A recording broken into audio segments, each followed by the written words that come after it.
Okay, friends. There was a lot of debate about this event, and one of the shorthand ways in which this event was described, it was called a BDS event. Now, I've been involved in this movement for a very long time, and for years one heard the statement, why don't the Palestinians do something nonviolent? For years one heard, why don't the Palestinians do something nonviolent? Why are they always violent? So, Linda Sarsour, what is this BDS movement? Thank you, Vijay, for setting it up like that. And I think it's very important, which is why when I said on the stage that I'm a supporter of BDS and the tradition of the civil rights movement and boycott and divestment campaigns that happened way before there was ever a call from Palestinian society to engage in BDS, is because I am trained in Kingian nonviolence. And in fact, I will support any oppressed people in any corner of this world in their pursuit for justice by nonviolent means. The boycott, divestment, sanctions movement was a call from Palestinian society to people all over the world who are looking for ways to support the self-determination and the freedom fight of the Palestinian people. And so what the Palestinian people said to people all over the world, they said, if you want to support us, join us. Get your universities to divest from occupation, from settlements. Get boycott companies who profit off of the occupation of the Palestinian people. And it is a movement that has grown exponentially around the world. And I tell people all the time, the reason why I support students around the country who engage in these boycott and divestment resolutions on their college campuses is because I am proud of any young person who, number one, takes a stand for human rights, and yes, also of the human rights of the Palestinian people, and focuses their energy on powerful, non-passive, non-violent ways in order to bring justice. So I, as a nonviolent activist, I support the boycott, divestment, sanctions movement. And if you don't want people to support the Palestinian people through nonviolent means, give me the alternative of what it looks like to support the Palestinian people. So for now, we're sticking with a nonviolent boycott, divestment, sanctions movement. Marc? Yeah. I agree with everything Linda said. And I think there's also some conversation about, and debate about what BDS is calling for and what it's not calling for. Let me say a few things about what BDS is. One, BDS is, again, a movement that is committed to social justice. It virulently opposes anti-Semitism, racism, homophobia, transphobia, and any other form of inequality or injustice. That's a key point to mention. It is not a religious movement. BDS is agnostic on the state solution question. There are opinions within the BDS movement about one state versus two state versus all sorts of other political imaginaries. But BDS does not have a position on this. BDS is making three calls. One is a return to the pre-1967 borders. Two, and these aren't in any particular order, full rights and full citizenship rights and equality for what Israel calls Arab citizens of Israel, what Palestinians and supporters would call Palestinian citizens of Israel, that 1.8 to 2 million people who comprise the citizenry of Israel. And the third is the right of return. These are the three pieces of BDS. And again, BDS is a call, and this point can't be reiterated enough that Linda made. This is a call out of Palestinian civil society. Because the question for me as an ally is, why are you doing this? Well, because I support this cause, and this is the call out of it. Why aren't you looking in Crimea? Why aren't you looking in Tibet? Well, because there hasn't been a BDS call for it. And the reason, and BDS does not, one more thing, BDS does not target individuals. Although, in the tradition of South African anti-apartheid movement, it could. But BDS targets institutions, not individuals. It's institutions that are benefiting the occupation, benefiting the injustice against Palestinian folk. It's not individuals. So yes, there are Israeli academics who might be inconvenienced, but the Israeli academic can still come to, for example, if we didn't win, the AAA, American Anthropological Association, did not win our resolution, but the Modern Language Association did, and ASA did, the American Studies Association did. An Israeli scholar can go to the American Studies Association conference. They're not banned. Israeli scholars are not banned from attending these conferences. They absolutely can, and they're welcome. So academic dialogue and engagement is not foreclosed upon. I want to talk to Israeli scholars. I want to talk to Israeli academics. The question here is, do we want institutions to benefit from these things? Because at the same time that I want an Israeli academic to have access, I also think about my colleagues at Birzeit, who can't go to a conference at the University of Haifa, who can't go to University of Tel Aviv. They can't go to Jerusalem. They can't go to Hebrew University of Jerusalem, excuse me. They can't attend these places. And so I'm thinking about academics that have to go through checkpoints and get permits. Yeah, I was trying to think an English word. That's not be there too much. Trying to think who have to get permits to go to Al-Quds University in Jerusalem. So these are the things we're thinking about, but it's important to know what BDS is and also what BDS is not. Yeah.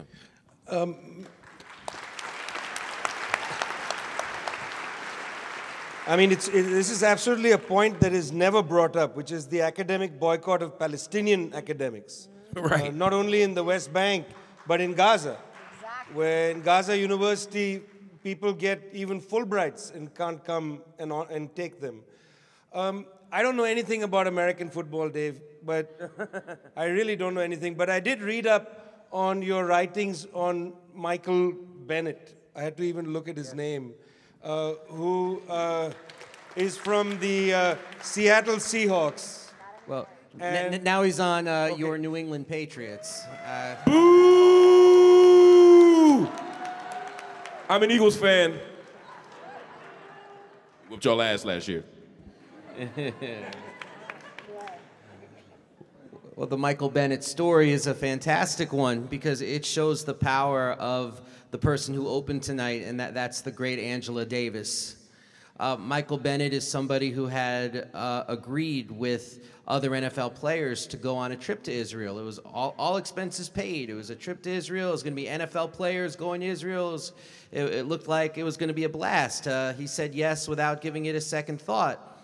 And then a newspaper article came across his screen, because it was sent to him by people who wanted him to see it, that talked about, that was a newspaper article from Israel that spoke about how by going on this trip, the football players would then become diplomats, emissaries of Israel itself. And that the trip was going to be closely prescribed so they would see what the government wanted them to see. And Michael Bennett saw this, and to his credit, he began asking questions. And he began posing questions to others who were going on this trip, asking, is this something that we want to be doing? And then he read a book, and it's called Freedom is a Constant Struggle by Angela Davis.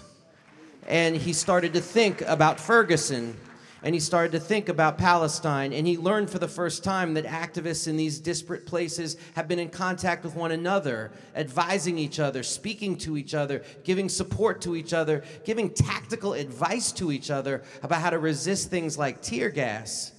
And he started to put himself in the shoes of people in Palestine. He learned about murals in Palestine dedicated to people like Trayvon Martin and Michael Brown, and he felt an affinity for the Palestinian people. That was new. And then, and this is one of the benefits of playing in the NFL, he was able to get Angela Davis on the phone and speak to her himself. And that was a life-changing moment for Michael Bennett. And he was able not only to confront the reality of the trip, but then also speak to other NFL players as well who backed off of the trip as well, because they realized that they couldn't say, we are for Black Lives Matter in the United States, but somehow Palestinian lives matter less. They couldn't do it.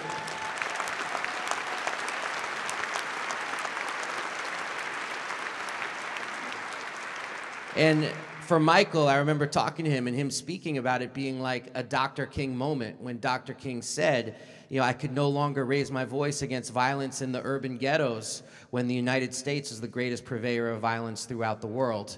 It's that kind of moment where you start seeing these connections internationally in a way that, frankly, you cannot forget. And so that's the Michael Bennett story. And, you know, since that time, I mean, he's somebody who's, oh, this is the big part.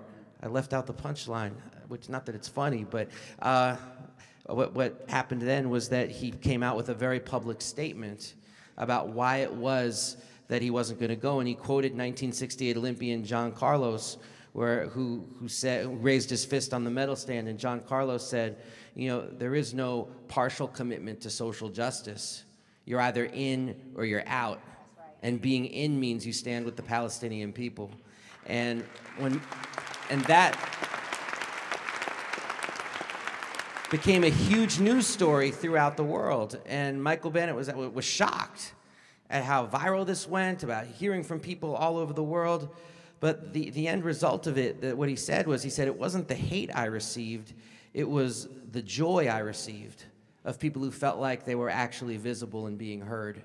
And that for him was a life-changing moment. And I just feel so incredibly lucky to have been able to experience that with him, because it just showed me, as if I needed any other evidence, that, you know, the power of us to create these bonds of solidarity throughout the world are more powerful than 1,000 armies.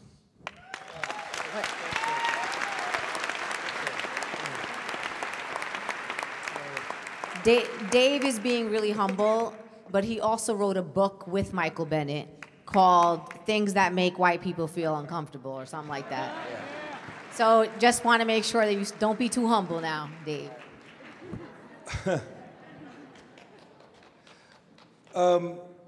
Roger, you know, there is almost no important issue in our current moment that you haven't engaged in some way. I mean, you recently went to Ecuador, and against immense pressure from the government, you were able to go and see where Chevron, an American company, is destroying lands, forests, and the communities of the indigenous. I mean, it's extraordinary that people don't see the width of your commitments. But what I'd like you to talk a little bit about is the important role you've played in asking your, as you said, rock and roll fraternity not to play Israel. Could you talk a little bit about what you wrote in 2013 and then the work you've done since then? What I wrote in 2013? You wrote a piece in The Guardian, and that's where I got this lovely phrase, my rock and roll fraternity. You might have given me a glance at it before you asked me this question. How am I supposed to remember something from... It's what moderators do. Okay, bravo. I haven't had an enormous amount of success, I have to say, speaking to my colleagues, with the few notable exceptions. There is a shiver of fear that runs through the music industry if you mention BDS, certainly in rock and roll, most of these. I mean, some of them obviously are like, what's he talking about? Because we are divided into two groups of people, human beings, in my experience anyway. There are those of us who are the lucky ones, who experience empathy with their fellow human beings. And it's what makes life worth living. That's right. Is that. There are other human beings who do not experience empathy with other human beings. Your president is obviously one. He has absolutely no idea what that word means. And in consequence, yes. All right, there can be a smashing. Which is one of the things, obviously, that makes him such an extraordinarily bad leader. But that's another matter. Within the music fraternity, naming no names, there are people as well who it's missing. They care about the bottom line. There's futile scrabble to maximize the bottom line. And if you say to them, yeah, you're going to earn $1 million in Israel, but what about human rights? What about the struggle of the Palestinian people over the last 7? Can you put yourself in the shoes of a Palestinian father whose child has just had his knees shot through by an IDF sniper? And they go, no. And they can't, which is a weird thing. So that's what we should be spending our money on. We should be spending our money on ways to discover why human beings, some human beings, developed without the spark of empathy, which is the only thing that in the end will bring joy to their lives.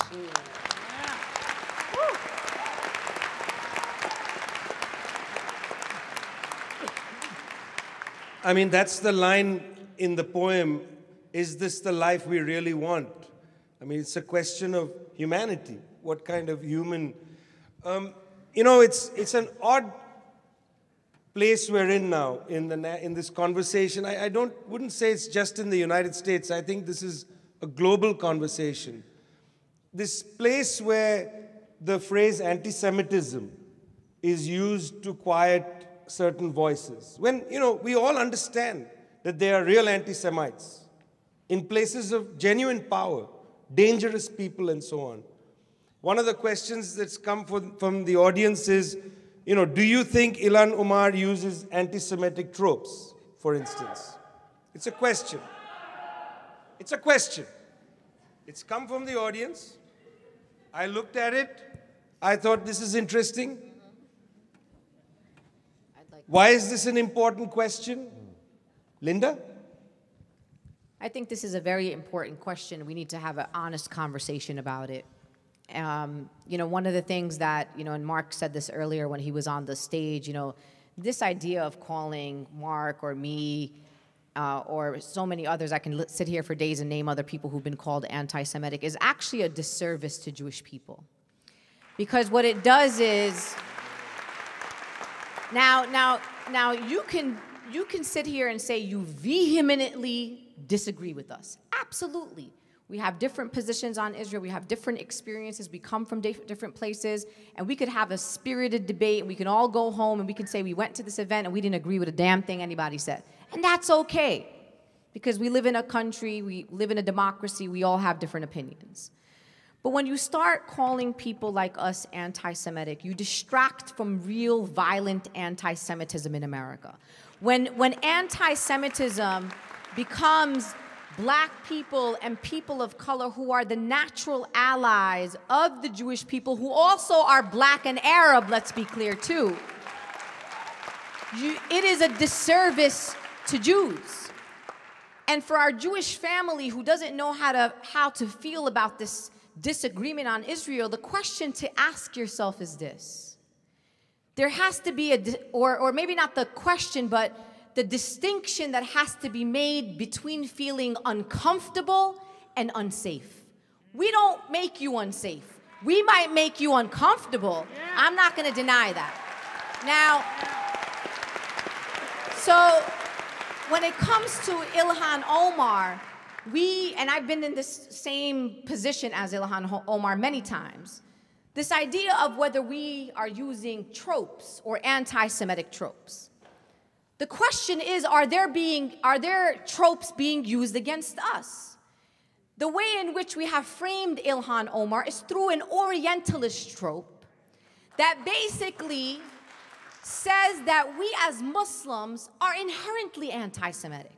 So that we're anti-Semitic until proven otherwise. We are guilty until proven innocent. So when Ilhan Omar did the first tweet about it's all about the Benjamins, the scrutiny and the far reach and it was clear to me what she was saying. It was clear to a lot of people, including a lot of Jews, what she was saying. Dave will say it in a second. We cannot deny that in America, AIPAC and the Israeli lobby have influence on our government. That's just not something that is really debatable because it is very clear to me. So what I ask people sometimes is to give people a little bit of the benefit of the doubt. Ilhan Omar is a Somali refugee who grew up in a civil war and lived in a refugee camp, the largest refugee camp in the world. And so when people engage in things that you as a person may be offended by, and you have every right to be offended. You have every right to see something and feel a certain way, and your feelings are valid. The question should then be to understand that it shouldn't be a presumption of guilt that she was engaging in an anti-Semitic trope. Let's get a clarification from our sister. Let's understand whether or not she knows or has any idea that she could have been, in fact, using an anti-Semitic trope. So the reason why there was so much reluctance to join the conversation of whether Ilhan was engaging in anti-Semitic tropes put me in a situation where I said, I see a human being here. I see a woman who has fought for the working class people. I see a woman who is a victim of war, a woman who is in fact the American dream, who comes as a refugee and a black Muslim woman in hijab in an Islamophobic country and goes to the halls of Congress. That's the story of Ilhan Omar. And so for anybody to think that I am going to allow there to be a story that an anti-Semitic black Muslim woman went to Congress, well, you are mistakenly wrong. That is not going to be the story of Ilhan Omar. Ilhan Omar is a freedom fighter. She is a truth teller. And in fact, she is equal opportunity. She goes after the Saudi government. She went after war criminals like Abrams. She's all, you tell her where there's a fight for justice and you're gonna hear her voice. Yeah. So, I'll end by saying this. Let's dialogue, let's debate, but to call us, including people like Rashida and Ilhan and folks on the stage, to call us anti-Semitic, in fact, is going to put us in a moment in history where something really bad's going to happen, and people are not going to know who the enemy is in fact. And we're going to be distracted by the true groups of people in this country that don't want Palestinians to exist, they don't want Jews to exist, they don't want the black people to exist, they don't want any of us to exist. And in fact, our existence in America as black people, as Palestinians, as Jews, as trans people, as other marginalized people, just our existence is an act of resistance. Yeah. So, and I say this to people all the time, and why and I don't like to say this publicly, because as a Muslim, I believe once you say what your good deed was, it gets erased. So I'm not going to get into the specifics. But I have shown time and time again as a leader in the progressive movement what solidarity looks like in action, not just in words, when it comes to solidarity with the Jewish people. It's there. I don't have to do it. I don't have to do it. I don't have to do it. But I do it because it's based on a quote that I have up in my office, in my bedroom. It's in my notebook right now. And it's by an Aboriginal activist, and it says this: if you have come here to help me, you are wasting your time. But if you have come here because you believe that your liberation is bound up with mine, then let us work together. And I believe that our liberation in America, as members of oppressed communities, is bound up together. But I will also sometimes make you feel uncomfortable just a little bit when I talk to my white Jewish sisters and brothers. Because yes, you are Jews and you are members of an oppressed community, absolutely, 100%. And that is why we are seeing the rampant rise in anti-Semitism against Jewish communities. But we also have to recognize, and my Jewish white sisters and brothers, because there are black Jews and Arab Jews and all kinds of Jews, that there are moments where you can, for a very temporary, short second or two, benefit from white privilege as set out by white supremacy. That's all I said. And I don't say that to remove you from solidarity. I say that to you to recognize that you have a privilege that can easily be taken away from you in 1 second. And so that when we see right-wing Zionists, particularly those who are Jews and visibly Jewish, aligning with neo-Nazis, that the Jewish community has to stand up and say that is not us, that does not represent us, and that our solidarity is with people of color, with Jews of color, with Palestinians, with Arabs, with black people. So that is why you will hear me make you uncomfortable for a second, because your whiteness is conditional. Your whiteness is conditional. It is temporary and can be taken away from you in 1 second. But you know what is forever? You know what is always gonna be here for you?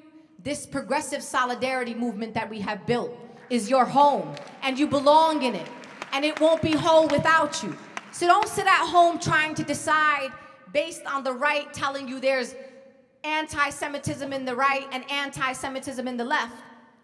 There's discomfort in the left, and there's ignorance in the left. And yes, there may be 1 or 2 or 3 people that are anti-Semitic in the left, but for you to try to equate the left anti-Semitism with right anti-Semitism leaves you without a home and leaves you vulnerable, and your security is important to the movements that we're a part of. So think about that, reflect on that, and know that these are the people, when the day comes, and we hope it don't come, are the people that are gonna put our lives on the line for the most oppressed people, and that is also gonna include our Jewish sisters and brothers.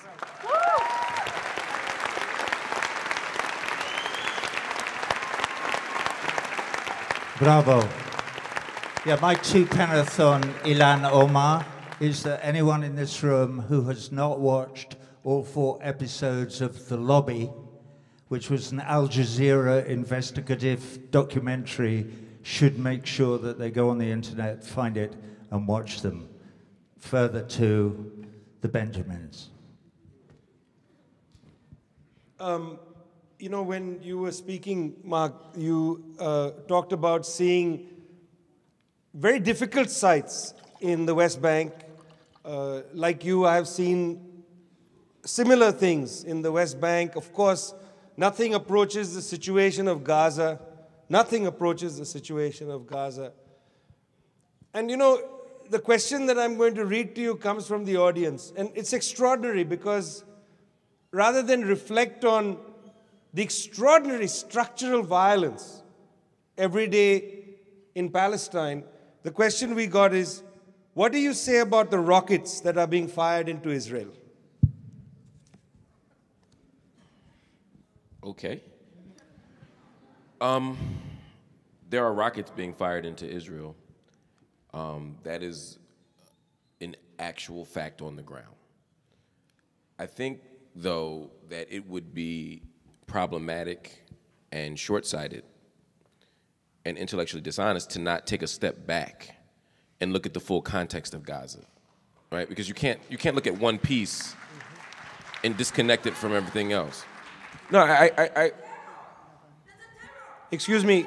Excuse me. Let him answer the question. That's your I'm not sure what I said that you... Excuse me. What did I say? Excuse me, please. I haven't said anything yet. I've asked, excuse me. Excuse me. Excuse me. I think that's probably already your 3rd warning. So I would like you, because it's a ticketed event, to please leave the auditorium.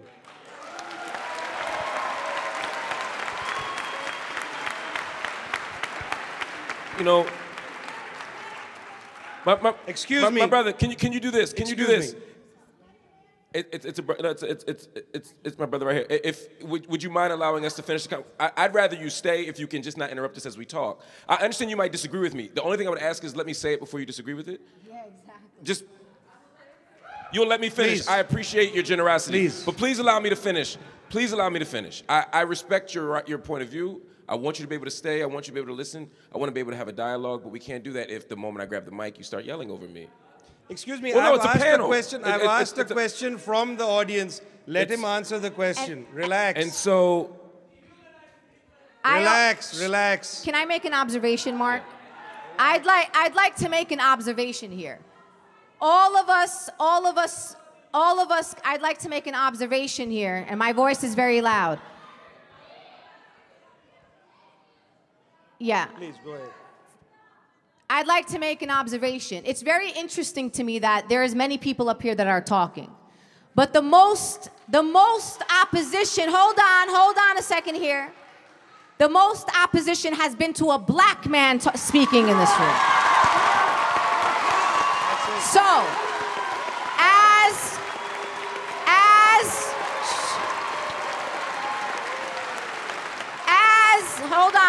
hold on.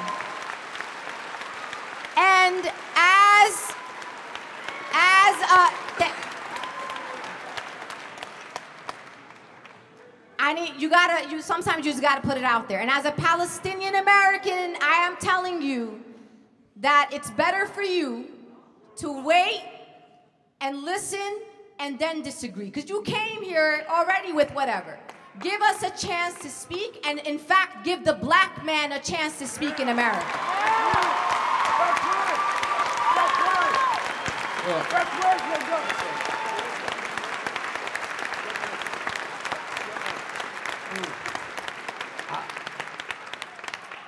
I was gonna say that too. See, if I say that, I'm sensitive. You know,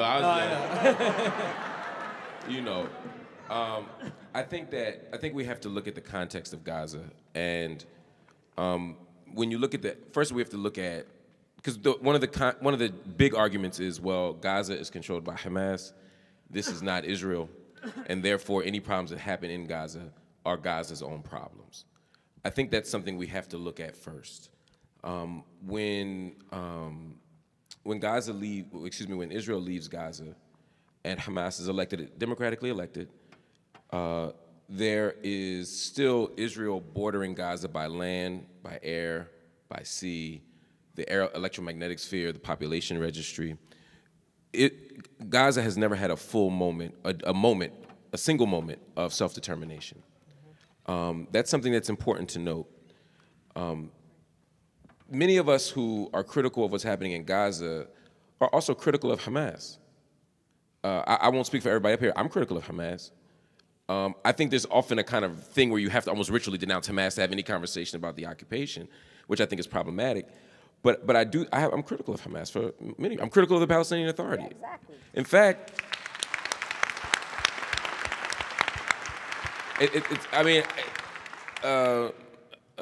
Mahmoud Abbas asked me to come a while back to do a tour, and I was like, no, because I can't stand in solidarity with the Palestinian people and also support the PA at this moment in history, which is governing without a mandate. So I have to be consistent with this thing. I'm not avoiding the rocket question. I'm just trying to give a context for it. So when I look at the conditions of employment, when I look at the access to potable water, when I look at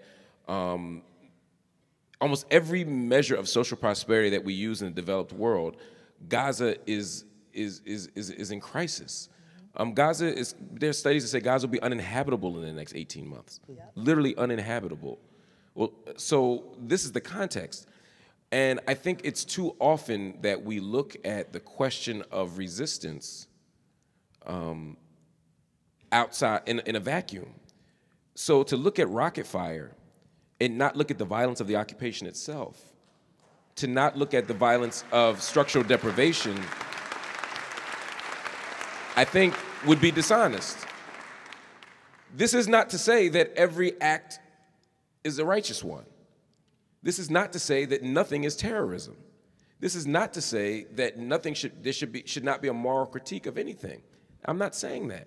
But to look at rocket fire as if these crazy Gazans, these crazy Palestinians are suddenly lobbing rockets into Israel for no reason, and to deny the fact that an occupied people have not just a natural and human right, but a right governed by international law to resist and to defend itself, I think is also something that would be dishonest. I mean,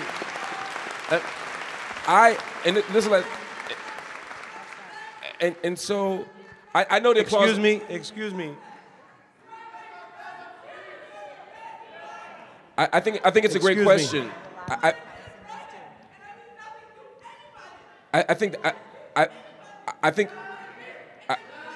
So the brother's asking. I asked the event, whatever UMass Crowd, yes, please leave. I'm sorry, please leave. All right. So, please leave. Thank you so much. Thank you so much. Thank you so much. Thank you so much. Thank you so much. Thank you very much.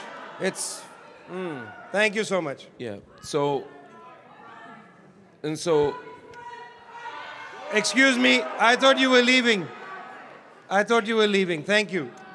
Yes, please continue. yeah, I don't want to belabor the point, but I think we have to have I do think we have to have an honest conversation about the question of Gaza. And I think we have to have a conversation also about what constitutes terrorism. And I think we have to have a conversation about the boundaries of international law. I think these are all things that are in the mix that we have to have. But I think, again, and this is the last time I'll say it, I think it's dishonest to have a conversation about rocket fire as if it's happening outside of historical context. I think we have to have a conversation about resistance. And until we do that, I think we'll always be able to frame Palestinians as operating irrational. Again, talking about Orientalist logic, framing the Palestinians as irrational, as barbaric, as uncivilized. When I don't see anything civilized about the occupation or about the structural deprivation that's happening right now to Palestinian people. I mean, frankly, from my perspective, the United States government has the world's largest military and sells weapons at enormous volumes to the rest of the planet and drops its, let's call them rockets, on people from one end of the planet to the other, and I don't get any questions asking me about what about the American rockets.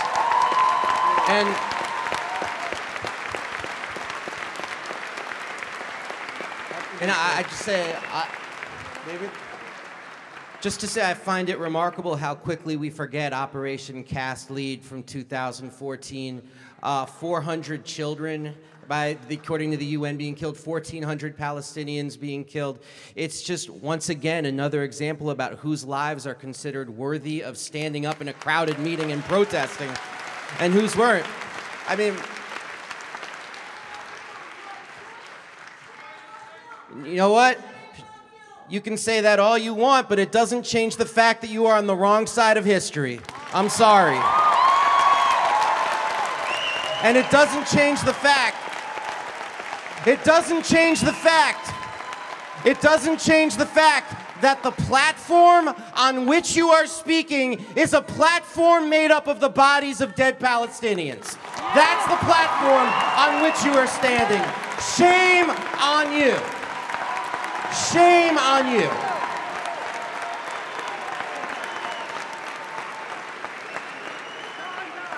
You would be mocked out of my temple. I promise you that.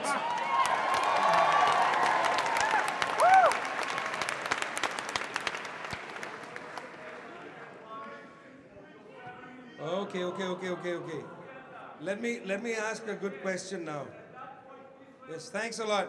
My friend, I'm the moderator. I'm asking questions. I'm not sure who you are. Bro, just write a question down. We'll answer it. I mean, there's cards. I promise. You have a card. I will personally take your question, but just give write him it a down card. so we can have a conversation. Yeah. Yes, write it down. Okay. You're occupying the conversation.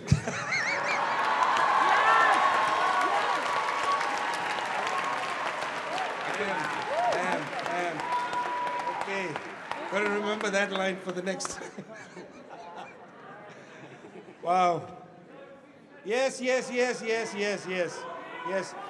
My friend, have some manners. Have some manners. Don't be so rude. Let me talk a little bit. Oh, God. All right. One of the interesting things that the organization Students for Justice, can you ask him to leave, please?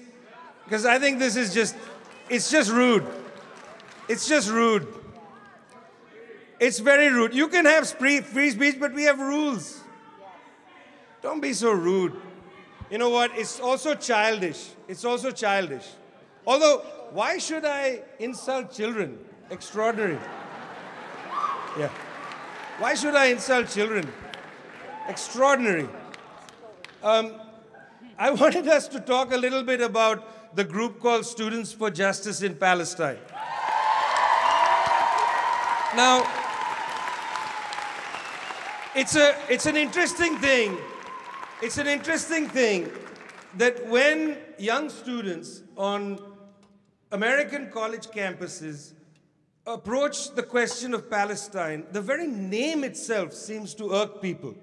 You know, it's not even, it's before they have an event that they're often asked to be closed down.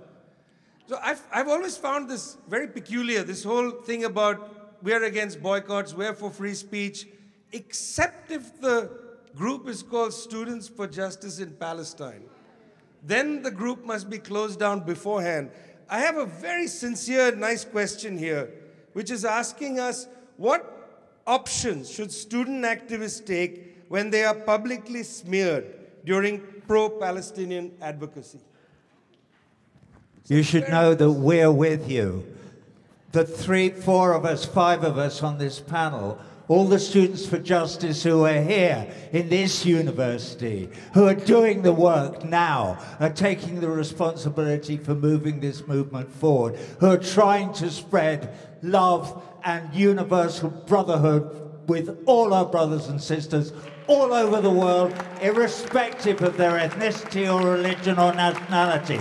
That's what you should know. You are not standing alone.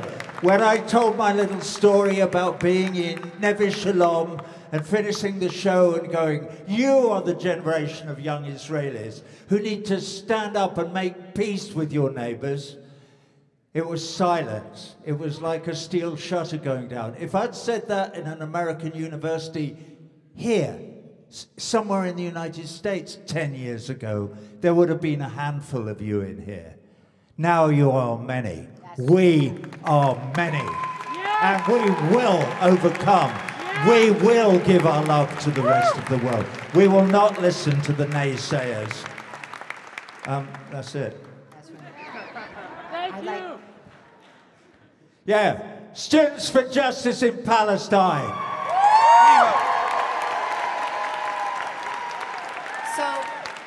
So this is my love letter to SJP all over the country.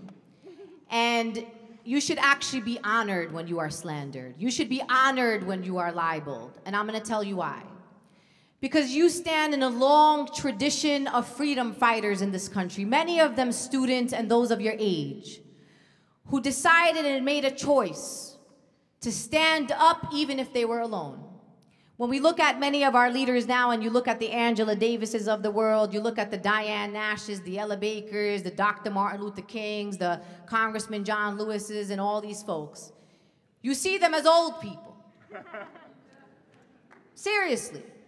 Because we see them now and today.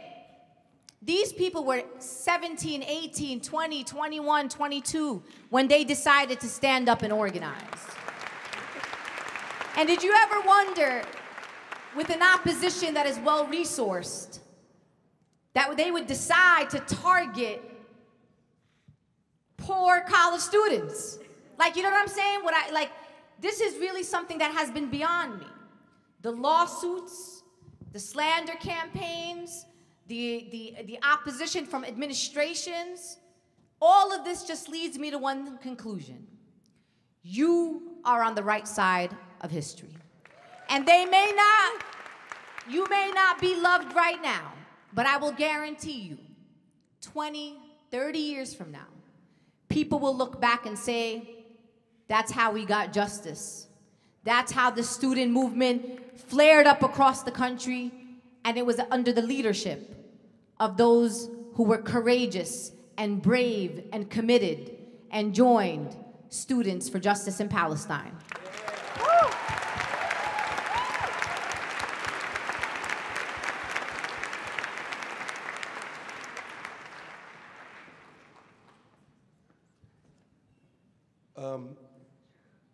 It's a difficult situation to remember being young. No, I'm just speaking atmospherically. Tell us a little bit about how you became a radical. Oh my God. Well, obviously, a lot of this, I think, is parental. My mother was radical, so there were always either Communist Party or Labour Party meetings in our house. And my mother used to drag me off to British China Friendship Association meetings at the Friends Meeting House in Cambridge, where I grew up. And I'll never forget her saying to me one day on the way home from one of these things, where I, as a 6-year-old, would sit on the floor and watch grainy films of heroic Chinese People's Army fighting the puppet government, you know, and the 48 March and so on and so forth. And she said to me one day, "You know where we were today, don't you?" And I said, "Not really, Mum." And she said, we were in a place called the Friends Meeting House, which is where the Quakers meet and have their meetings. And I was none the wiser, of course. She said, "The Quakers are a religious organization. They're a Christian sect," she said, "but they do very good work. And although, as an atheist, I can't subscribe to their religious beliefs, they are very, very good people." And I've never forgotten that. And this, we have to understand that we may not share the same religious or other beliefs with other people, but what is important is to be on the right side of this question and any question that has to do with human rights and our capacity to empathize with and love our fellow human beings. That's right. Great. Yeah. I'm going to ask two of the students from Students for Justice in Palestine, Ananya and Sazia, to join us on the stage. They have a brief message.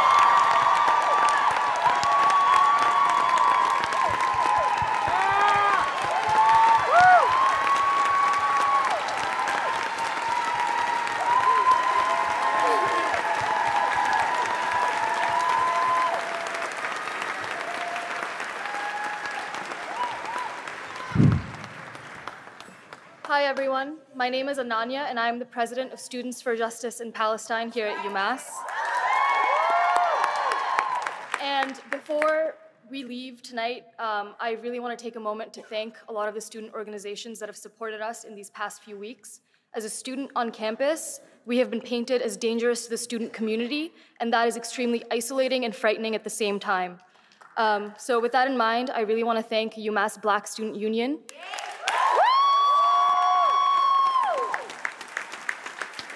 UMass Prison Abolition Collective, UMass Graduate Students of Color Association, and the Center for Education Policy Advocacy. Assalamu alaikum. Hello, my name is Sazia Patel. I'm currently a member of the Students of Justice in Palestine group here at UMass-Amherst. And I'm gonna be the president of SJP next year. So for far too long across the world and on our campus, anti-Palestinian rhetoric has controlled the narrative through which we converse about this topic about Palestine, and no longer is being silent and complacent an option. And so this is why I'm standing in front of you here today and urging all of the students who will be here next semester to please get involved with us, join SJP, because we need people to continue helping us push this very important work forward. Yeah. Woo. And I want to really quickly give a shout out to all the seniors in our group, especially the dopest president, Ananya. Yeah. My words often fail me, and they will fail me today again, but your dedication and passion has been incredible, so I thank you for that. And I'm so excited. It's bittersweet because they're leaving and moving on to bigger and better things, and I'm super excited. But the world is not ready for your power, so let's give it up for them. Woo!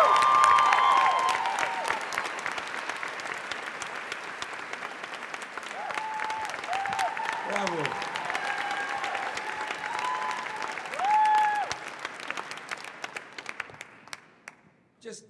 We have about 10 minutes more, and I just couldn't resist asking this question because, it's an interesting matter in dialogues of various kinds. Only certain panels are portrayed as one-sided. It's an interesting thing. There are many panels at colleges and universities around the country where, including here, when, for instance, Dennis Ross came to speak here, somehow the imagination is that people who are like that are schizophrenic because they have both sides within them. And nobody seems to complain about that. But this panel was asked, why isn't there a pro-Israel speaker? Linda, why is there no pro-Israel speaker? Not that you organized the panel, but I think she might have a nice answer. We are. We're all pro-Israel speakers. Everyone on this stage is a pro-Israel speaker as well. We care about the Jewish people and the Arab people who are living in Israel at the time, and we are pro those people. And we want them to have a proper life. It must be an absolute misery to be part of that supremacist apartheid state that exists at the moment. Can you imagine the misery of living like that? So we're for them. We want them to be liberated from the situation they find themselves in, as much as our Palestinian brothers and sisters who are suffering more. But this isn't bipartisan in the way that a lot of people would believe it is. I was sitting here just now, though, and I confess I wasn't worrying about them and their hurt feelings or their whatever it might be. I was actually thinking, here we are, we're sitting in this beautiful, warm room, surrounded by a lot of beautiful, warm people, having a, by and large, good conversation about something that we all care about. In Gaza, they're dying. As we sit here, they are dying. And this is something that I cannot let go of when I'm sitting here in this cozy chair, knowing I'm going to get a glass of cheap white wine in about 10 minutes. Well, I hope so. But, you know, this is the situation is beyond the most desperate thing that any of us could ever imagine. I care deeply about the people of Syria. We love the people of Syria. And the Rohingyas. We care about all oppressed people. That's all right. over the world. Absolutely. Absolutely. Linda? So I would like to answer the question. I would like to answer the question. Yep. Everybody here knows what my position is on the Syrian people. All oppressed people need to be liberated from dictatorships all across this world. So the question, Vijay, that you asked, unfortunately, doesn't actually always come from the right place. It wasn't people who were really concerned about a panel that was pro-peace or pro-Israel, pro-anything, really. It's actually a little more sinister than that. The question really is more about, I am not a whole human being. And our positions come from people who are so dehumanized that, in fact, in order for my opinion, for my truth to be whole, it needs to be validated by my oppressor. And so, if you want to hear another position that you did not hear on the stage today, you have the right to organize a panel with those other voices that you want to hear. And to be quite and very clear, there have been many opportunities and moments and platforms where those who have the position that would be perceived to be pro-Israel and anti-Palestinian have had more platforms than any of us in this room could ever afford. Yeah. And so I am here as a member of a marginalized community with a marginalized voice for far too long. But it's a new day and a new era, and we will no longer be marginalized. And what people are going to have to come to terms with, that if you in this country want to fight for social justice, and you want to come to the, quote, social justice movement, when you get there, Palestine will be at the table. Yeah.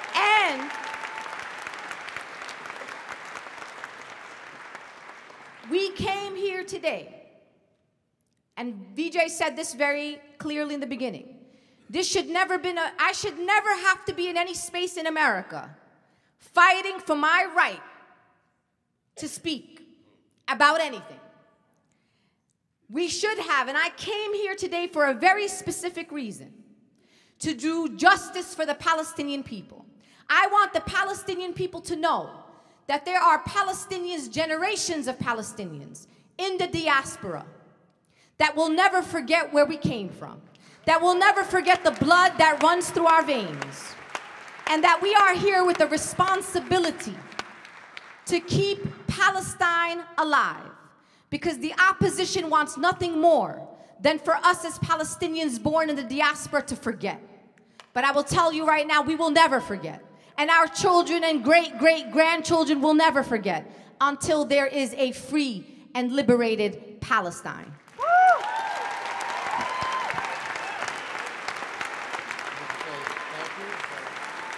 Friends,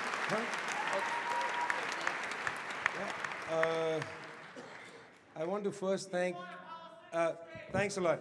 I want to first thank UMass for this beautiful auditorium. I'd like to thank UMass security for what they had to go through. I'd like to thank, I hope that you've kept the auditorium clean, but I'd like to thank the people who follow you to clean this place.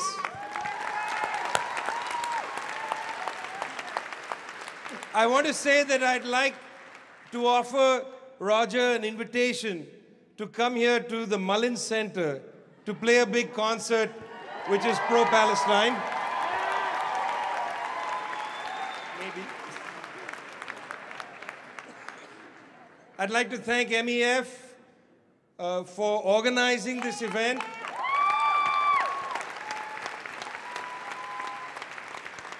Marc in his remarks offered us a very important line from Dr. Martin Luther King Jr. King said, when it is darkest outside, it's then that you see the stars. That's right. And Marc said that this is a star. And in a sense, I feel like our movement now, at this time, because it is so bleak and so difficult, everybody in our movement is a star.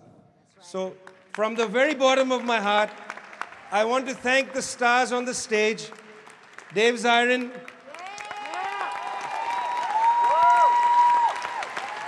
Marc Lamont Hill,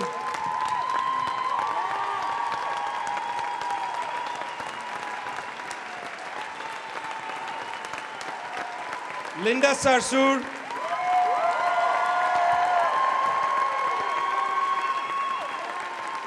and Roger Waters. Thanks. Good night. Goodbye.